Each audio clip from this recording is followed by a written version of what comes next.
Yan, first time ko gumawa nito gamit ang Molo wrapper. Ang sarap niya guys. Tara, gawa tayo.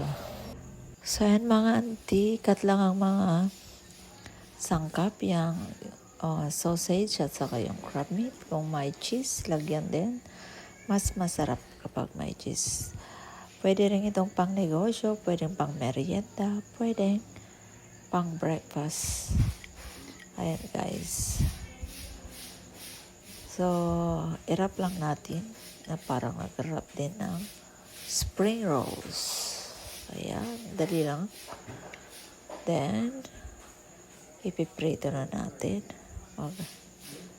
Naghanda na ako ng kawali para dyan. So, pero bago dyan, ay i-coat muna natin siya sa breadcrumbs. So, nagbati ako ng isang itlog.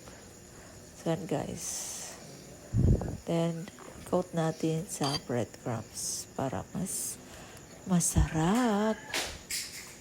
So, ayan. Mainit ng ating kawali. Lagay na natin ang ating coated rolls. So, ayan guys. Medium heat para hindi siya masunog kasi madali siya masunog. Fry lang hanggang golden brown and then hanguin na. And then pwede na pop-in. So yan guys, hanguin na natin at eto na nga. Ayan, ang sarap. Kakatakam. So ito na, mayroon akong sausawan, chili sauce. So, moment of truth, this is time. Oh la la, ang sarap. Sarap niya guys. Parami ako ng kain dito. So, ayan. Kung gusto nyo i-try, try nyo na.